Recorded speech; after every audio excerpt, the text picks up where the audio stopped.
Hi అండి. ఈరోజు 10th class వాళ్ళకి ఉపయోగపడే ఒక చాప్టర్ క్వాడ్రాటిక్ ఈక్వేషన్స్ నుండి ఒక ప్రాబ్లమ్ని తీసుకోవడం జరిగింది. దాన్ని డిస్కస్ చేద్దాము.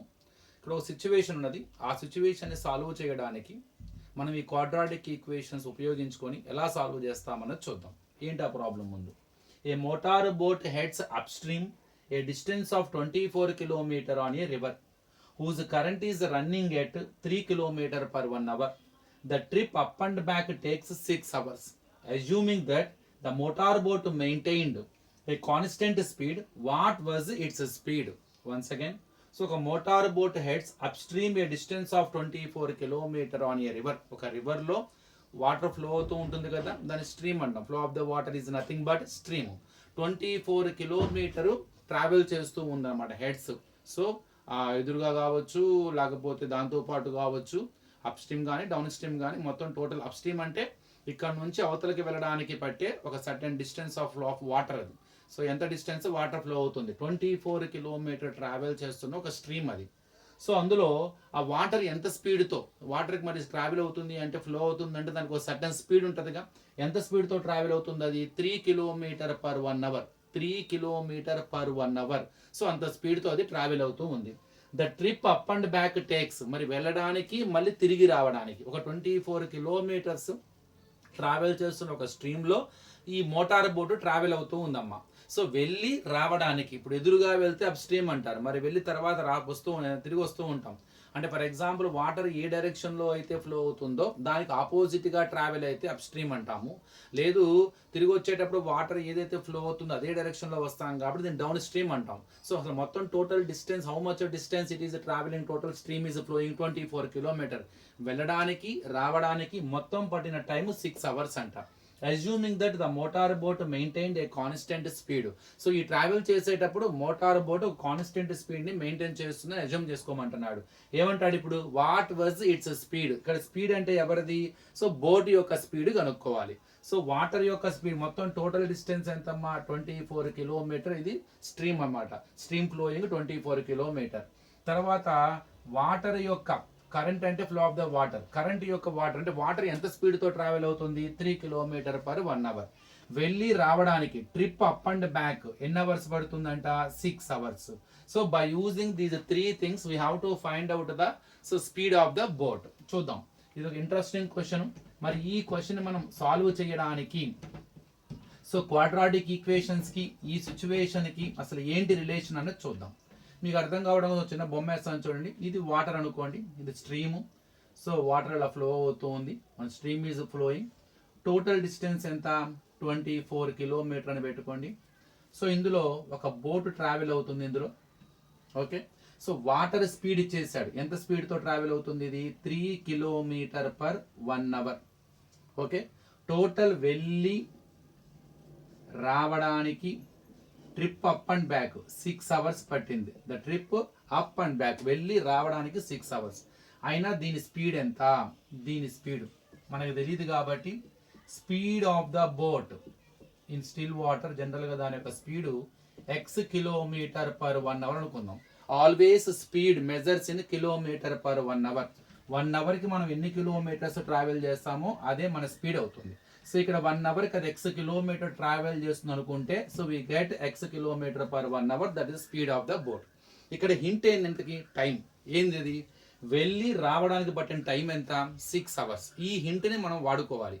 వెళ్ళడానికి పట్టిన టైం, మళ్ళీ వెళ్ళి తిరిగి రావడానికి పట్టిన టైం. వాటర్ ఫ్లో ఇలా వస్తుంది, నీ బోట్ ఇలా ట్రావెల్ అవుతూ ఉంది. ఇలా వెళ్ళేటప్పుడు ఎదురుగా వెళ్తున్నాం కాబట్టి దీన్ని అప్ స్ట్రీమ్ అంటారు. లేదు వాటర్ ఈ డైరెక్షన్లో ఫ్లో అవుతూ ఉంది, బోట్ కూడా అదే డైరెక్షన్లో ట్రావెల్ అవుతుంది, దీన్ని డౌన్ స్ట్రీమ్ అంటాం. సో మొత్తం మీద రెండింటికి కూడా వెళ్ళి రావడానికి పట్టిన 6 అవర్స్. దాన్ని యూజ్ చేసుకోవాలి. అంటే టైం హింట్లో ఉంది ఇక్కడ. సో ఈ టైంను మనం యూజ్ చేసుకోవాలంటే ముందు అసలు వెళ్ళడానికి, ఎదురుగా వెళ్ళేటప్పుడు ఎంత టైం పట్టింది, వచ్చేటప్పుడు ఎంత టైం పట్టింది. అంటే ఆ 6 అవర్స్ అంటే వెళ్ళడానికి 3 అవర్సా, రావడానికి 3 అవర్సా? లేదు వెళ్ళడానికి 5 అవర్స్ బట్టి రావడానికి 1 అవర్ పట్టిందా? లేదు వెళ్ళేటప్పుడు 4 అవర్స్, వచ్చేటప్పుడు 2 అవర్స్ పట్టిందా? ఈక్వల్ టైమింగ్స్ పట్టిద్దా? ఈక్వల్ టైమింగ్స్ అయితే పట్టవు. 3 అవర్స్ జరగదు. ఎందుకని జరగదు? వాటర్కి ఎదురుగా వెళ్ళేటప్పుడు మన స్పీడ్ తగ్గుతుంది. ఎందుకంటే వాటర్ మనల్ని అపోజ్ చేస్తూ ఉంటుంది, మన యొక్క బోట్ యొక్క స్పీడ్ని రెడ్యూస్ చేస్తూ ఉంటుంది. అలలు ఎదురుగా వస్తాయి కదా, తగ్గిపోద్ది. అదే తిరిగి వచ్చేటప్పుడు అయితే కొద్ది స్పీడ్గా వస్తాం, ఎందుకంటే మన స్పీడ్ పెరిగిద్ది. ఎందుకంటే వాటర్ ఏ డైరెక్షన్లో వస్తున్నామో మన బోటు కూడా అదే డైరెక్షన్లో ట్రావెల్ చేయడం మూలంగా ఆ వాటర్ మన బోట్ పుష్ చేయడం మూలంగా ఆటోమేటిక్గా స్పీడ్ పెరుగుతుంది. మనం బ్రిడ్జి ఎక్కేటప్పుడు బైక్ మీద స్పీడోమీటర్ 40 చూపిస్తున్నా కూడా మన 60 మీద వెళ్తున్నా అది 40 చూపిస్తుంది, ఎందుకంటే ఎదురుగా ఎత్తుగా వెళ్తున్నాం. అదే డౌన్ అయ్యేటప్పుడు మన బైక్ మీద స్పీడోమీటరు 30 చూపించిన మన స్పీడ్ 30 ఉన్న స్పీడోమీటర్ 50 చూపిస్తూ ఉంటుంది, కానీ స్లోప్ ఇలా ఉంది కాబట్టి పెరుగుతూ ఉంటుంది. ఈ టెక్నిక్ అనమాట. సో ముందు అసలు మనం వెళ్ళేటప్పుడు ఎంత టైం పట్టిందో కనుక్కుందాం. Time taken to travel, time taken to travel ఎన్ని కిలోమీటర్స్ మొత్తం? 24 కిలోమీటర్ అప్ స్ట్రీమ్. అప్ స్ట్రీమ్లో వెళ్తున్నాం మనం. అప్ స్ట్రీమ్ అంటే వాటర్కి ఎదురుగా వెళ్తున్నాం. What is the formula for time? Distance by speed. Distance by speed. So ఎంత డిస్టెన్స్ అది? 24. స్పీడ్, మరి స్పీడ్ ఎంత? Boat speed X. అందరు ఏమనుకుంటారంటే ఎక్స్ అనుకుంటారు. రాంగ్. ఎందుకంటే మనం రోడ్డు మీద లేము, వాటర్లో ఉన్నాం. వాటర్లో స్పీడ్ ఎలా ఉంటుంది అంటే ఫ్లక్చువేషన్స్, అంటే డైరెక్షన్ బట్టి స్పీడ్ పెరగటం కానీ తగ్గటం కానీ ఉంటుంది. ఇప్పుడు కాన్స్టెంట్ స్పీడ్ ఉండదు. అంటే మోటార్ బోట్ ఇంజిన్ యొక్క స్పీడ్ ఏదైతే ఉందో అదే ఉండదు. ఎదురుగా వెళ్ళేటప్పుడు మోటార్ బోట్ యొక్క ఇంజిన్ స్పీడ్ ఎంత ఉంటుందో తగ్గుతుంది, ఎందుకంటే వాటర్ మనల్ని ఎదురుగా అపోజ్ చేస్తూ ఉంటుంది, మన స్పీడ్ తగ్గిస్తూ ఉంటుంది. అదే డౌన్ స్ట్రీమ్లో వచ్చేటప్పుడు యాడ్ అవుతూ ఉంటుంది, వాటర్ అదే డైరెక్షన్లో ట్రావెల్ అవుతుంది కాబట్టి పుష్ చేయడం మూలంగా స్పీడ్ పెరిగిద్ది. కాబట్టి ఇక్కడ స్పీడ్ బోట్ స్పీడ్ ఒకటే వేసుకోకూడదు, మరి మన బోట్ స్పీడ్ తగ్గుతుంది. మన స్పీడ్లో నుంచి వాటర్ స్పీడ్ని తీసేయాలి. వాటర్ స్పీడ్ ఎంత? 3 km/1 అది ఆపిద్ది అనమాట మనల్ని. అంటే మనం ఎంత ఫాస్ట్గా వెళ్తున్నా అలలు ఎదురుగా వస్తున్నాయి కాబట్టి స్ట్రీమ్కి ఆపోజిట్గా మనం ట్రావెల్ అవుతున్నాం కాబట్టి, so because of that flow of the water ఎదురుగా అపోజ్ చేయడం మూలంగా మన స్పీడ్ రెడ్యూస్ అవుతుంది. ఎంత? అది ఎంత ఆపితే అంత. ఎంత ఆపిద్ది అది? 3 km/1 అంత ఆపిద్ది. అంటే మన స్పీడ్లో ఎప్పుడు కూడా first human being man power వేసుకోవాలి. So motor boat engine x, దాంట్లో నుంచి తీసేయాలి. ఆపోజిట్లో వెళ్తున్నాం కాబట్టి మన స్పీడ్ రెడ్యూస్ అవుతుంది. ఎంత రెడ్యూస్ అవుతుంది? వాటర్ స్పీడ్ ఎంత అయితే ఉందో అంత. స్ట్రీమ్ యొక్క స్పీడ్ ఎంత? -3. టైం కాబట్టి హవర్స్లో ఉంటుంది. Take it as the first equation.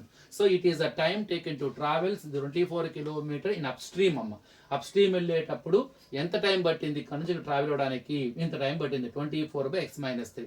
Time formula distance by speed. Distance 24, కానీ స్పీడ్ తగ్గుతుంది. అప్ స్ట్రీమ్లో ఉన్నాం కాబట్టి మన స్పీడ్లో నుంచి వాటర్ స్పీడ్ని సబ్ట్రాక్షన్ చేయాలి, x-3. ఇప్పుడు తిరిగి వస్తున్నాం, అంటే రిటర్న్లో వస్తున్నాం. వాటర్ ఏ డైరెక్షన్లో అయితే ఫ్లో అవుతుందో అదే డైరెక్షన్లో ఫ్లో అవుతుంది, అంటే డౌన్ స్ట్రీమ్. టైం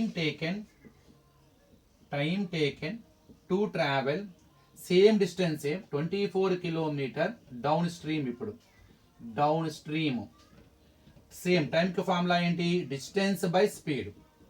డిస్టెన్స్లో ఎలాంటి మార్పు లేదు. ఇక్కడ నుంచి ఇక్కడికి 24, అటు నుంచి కూడా 24. కానీ ఇప్పుడు డౌన్ స్ట్రీమ్లో వస్తున్నాం అంటే ఏంటి? సేమ్ డైరెక్షన్లో ట్రావెల్ అవుతున్నాం. స్ట్రీమ్ ఏ డైరెక్షన్లో అయితే ఫ్లో అవుతుందో అదే డైరెక్షన్లో మన బోట్ కూడా ట్రావెల్ అవుతుంది. దానివల్ల ఏమవుతుంది? మన స్పీడ్ ఇంక్రీజ్ అవుతుంది. మనకి వాటర్ స్పీడ్ కూడా బోనస్ అవుతుంది, ఎందుకంటే వాటర్ మనల్ని పుష్ చేస్తూ ఉంటుంది. అప్పుడు మన స్పీడ్ కొద్దిగా పెరుగుతుంది. ఎంత పెరుగుతుంది? మనకి యాడ్ అవుతుంది, వాటర్ స్పీడ్ యాడ్ అవుతుంది, స్ట్రీమ్ యొక్క కరెంట్ యొక్క స్పీడ్ యాడ్ అవుతుంది. ఫస్ట్ మనది ఎక్స్ ప్లస్ మనకి అడ్వాంటేజ్ అదే డైరెక్షన్లో ట్రావెల్ అవ్వడం మూలంగా వాటర్ మన బోట్ని పుష్ చేస్తూ ఉంటుంది, +3. Take it as hours. Time కాబట్టి second equation. Now what is there in the first equation? It is a time taken to travel 24 km upstream. Time taken to travel 24 km upstream by the boat. ఇదేంది? Time taken to travel same 24 kilometer, but రిటర్న్లో వస్తున్నాం, back వస్తున్నాం. So 24 kilometre down stream by the boat. 24/x distance by speed. ఇక్కడ upstream కాబట్టి మన speed తగ్గుతుంది, మన స్పీడ్లో వాటర్ స్పీడ్ తీసేయాలి. ఇది డౌన్ స్ట్రీమ్ కాబట్టి మన స్పీడ్కి వాటర్ స్పీడ్ యాడ్ అవుతుంది, x+3. సో ఇవి రెండు టైం. ఇప్పుడు హింట్ వాడదాం. Total up and the trip, total trip up and back అనమాట. అంటే total time taken to travel up and back, వెళ్ళి రావడానికి మొత్తం పట్టిన టైం 6 అవర్స్. సో ఇప్పుడు దీన్ని యూజ్ చేసుకున్నాం. So the trip up and backs, the trip total time up and back gives 6 hours. So it is a given to hint us. The trip up and back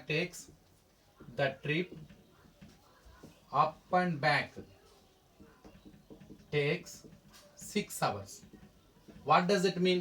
వెళ్ళడానికి పట్టిన time, రావడానికి పట్టిన time మొత్తం కలిసి 6 hours. వెళ్ళడానికి పట్టిన time ఎంత? 24/x-3 plus రావడానికి పట్టిన టైం ఎంత? 24/x+3 is equal to 6 hours. గుర్తుపెట్టుకోండి, అంతా హవర్స్లోనే ఉండాలి. ఇది హవర్స్లోనే ఉంది, ఇది హవర్స్లోనే ఉంది, వాడు ఇచ్చిన 6 అవర్స్ కూడా హవర్స్లోనే ఉంది, no problem, same units. So వెళ్ళడానికి పట్టిన టైం ఎలా వస్తుంది, distance by speed. Distance 24, speed వెళ్ళేటప్పుడు ఎదురుగా వెళ్తున్నాం కాబట్టి మన స్పీడ్ తగ్గుతుంది, మనలో వాటర్ స్పీడ్ సబ్ట్రాక్షన్ చేయాలి. రావడానికి పట్టేటప్పుడు టైం ఎలా కనుక్కోవాలి, distance by speed. Same distance 24, కానీ తిరిగి వస్తున్నాం కాబట్టి వాటర్తో పాటు ట్రావెల్ చేస్తున్నాం కాబట్టి సో మనకి వాటర్ స్పీడ్ యాడ్ అవుతుంది x+3. ఇది మొత్తం కలిసి ఈక్వల్ 6 అవర్స్ అని ఇచ్చాడు.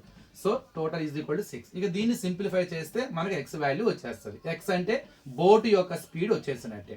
Now let us see how to solve this equation. First 2 fractions ఉన్నాయి, వాటి మధ్యలో ప్లస్ సింబల్ ఉంది. To add to subtract the fractions we know by doing LCM method only it happens. So I'm going to do LCM. So x minus 3, what is the LCM of denominators? Product of the denominators is the LCM. Multiply x minus 3 into x plus 3. So when the product of the denominators is the LCM, then shortcut LCM cross multiplication.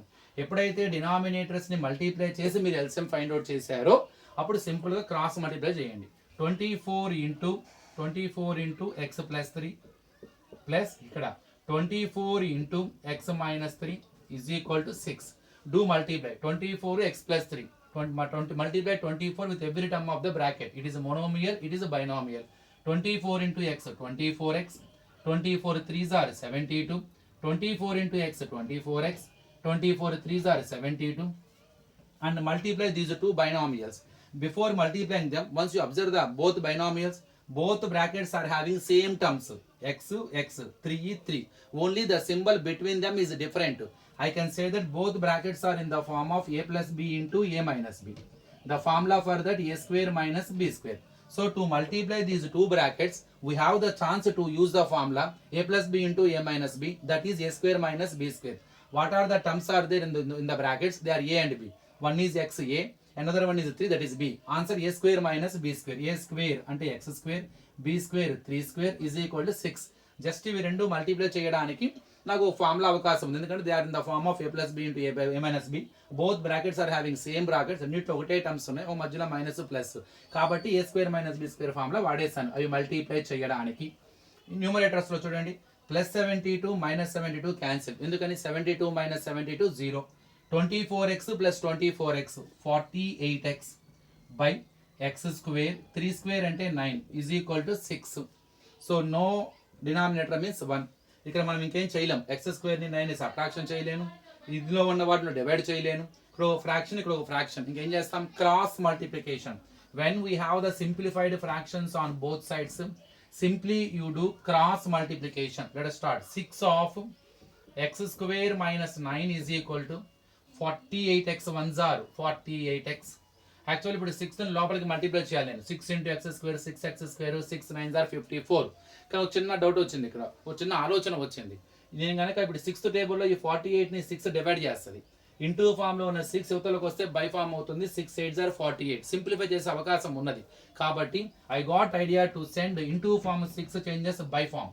So x square minus 9 is equal to 48x by 6. 6 8s are 48 because multiplication form 6 changes by form. Now what we have, x square minus 9 is equal to in the 8x. Get that 8x also to the LHS. X square minus 9 plus 8x changes minus 8x. After equal to no term means 0. ఇంకా equal to అవుతుంది ఏమీ లేదు, RHSలో అన్నిటి తీసుకొచ్చేసాక అక్కడ 0 ఉంటుంది. ఇప్పుడు right the terms in the order, ఒక ఆర్డర్లో రాయండి. ఫస్ట్ హైయెస్ట్ పవర్ ఉన్న టర్మ్ ఎక్స్ స్క్వేర్, తర్వాత హైయెస్ట్ పవర్ ఉంటాము ఎక్స్ 8x, తర్వాత constant minus 9 is equal to 0. What ever we got, it's degree, highest power, highest index of the variable is the degree of that expression. So degree of that equation, ఇక్కడ degree 2 అంటే దీన్ని quadratic equation అంటారు. ఇప్పుడు దీన్ని solve చేయాలి. అందుకే నేను చెప్పాను ఈ సిచ్యువేషన్ సాల్వ్ చేయడానికి క్వాడ్రాటిక్ ఈక్వేషన్స్ కి ఏంటి మనకి రిలేషన్. ఈ చాప్టర్ మనం సింప్లిఫై చేసుకుంటూ వచ్చే క్రమంలో we got quadratic equation. Now to find out the value of X మనం దీన్ని సింప్లిఫై చేయాలి, అంటే దీన్ని సాల్వ్ చేయాలి. ఒక క్వాడ్రాటిక్ ఈక్వేషన్ ఎలా సాల్వ్ చేస్తాం, ఎలా కడతాం ఎక్స్ వాల్యూ, ఒకటి ఫ్యాక్టరైజేషన్ మెథడ్ ద్వారా కానీ, ఒకటి క్వాడ్రాటిక్ ఫార్ములా ద్వారా కానీ. We have the formula minus b plus or minus square root of b square minus 4ac by 2a. ఈ ఫార్ములా సహాయంతో కూడా మనం ఎక్స్ వాల్యూ కనుక్కోవచ్చు, ఫ్యాక్టరైజేషన్ కానీ ఈ ఫార్ములా. ఇప్పుడు నేను ఈ ఫార్ములా వేస్తాను. ఏ అంటే ఎక్స్ స్క్వేర్ కోఫిషియంట్ ఏమీ లేకపోతే 1, బి అంటే ఎక్స్ కోఫిషియంట్ విత్ సింబల్స్ మీరు తీసుకోవాలి -8. ప్లస్ ఉన్నప్పుడు మెన్షన్ చేయకపోయినా పెద్ద ప్రాబ్లం లేదు, కానీ మైనస్ ఉంటే కంపల్సరీ మెన్షన్ చేయాలి. సి అంటే constant -9 and substitute the formulas. x is equal to -b plus or minus square root of b square minus 4ac by 2a.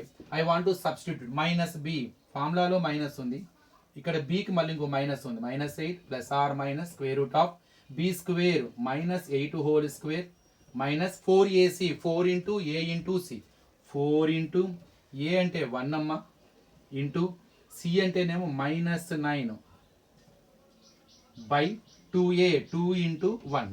So 2 into 1. I substituted my values in their respective places in the formula. So minus into minus plus 8 plus or minus. So plus ఉన్నప్పుడు రాయాల్సిన అవసరం లేదు, no symbol means plus. -8 whole square, minus ని square చేస్తే plus, -8 whole square అంటే -8 into -8 square అంటే multiplying that number itself 2 times.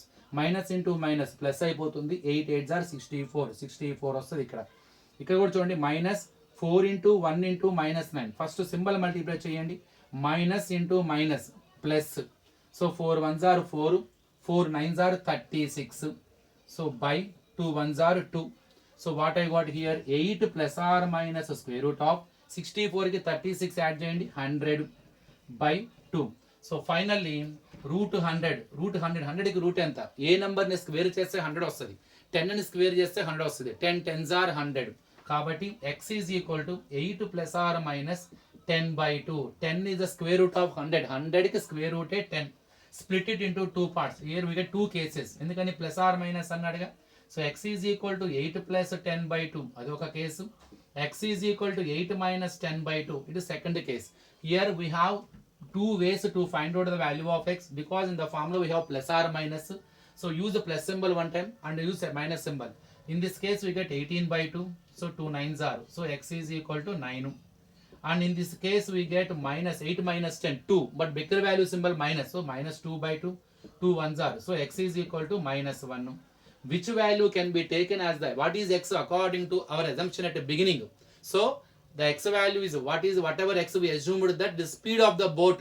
So speed of the boat we have taken as x kilometer per 1 hour. Now here we got two values of x. Which value can be taken as speed of the boat? మరి speed negative లో ఉంటుందా? ఉండదుగా, ఎప్పుడు positive వాల్యూలోనే ఉంటుంది speed.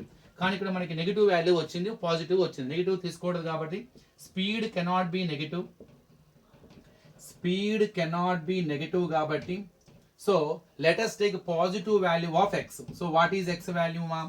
Therefore x is equal to 9. So what is the x according to our assumption? Speed of the boat. Therefore hence speed of the boat is equal to 9 kilometer per 1 hour. So whatever boat is there which is traveling 24 kilometer upstream and which has taken total 6 hours to complete the trip up and back, so the speed of that boat is equal to 9 kilometer per 1 hour. So finally we got x value 9. So two values we got for x, but speed cannot be negative, that's why avoid negative value, take positive value of x, that is 9. So I can conclude that speed of the boat is equal to 9 kilometer per 1 hour. It is a way to solve a situation by using quadratic equation. అందులో ఈ లెక్కలో quadratic equation ని formula సహాయంతో ఎలా solve చేయొచ్చో కూడా నేర్చుకున్నాం. So next వీడియోలో ఇంకొక ఇంట్రెస్టింగ్ క్వశ్చన్ తో చూద్దాం.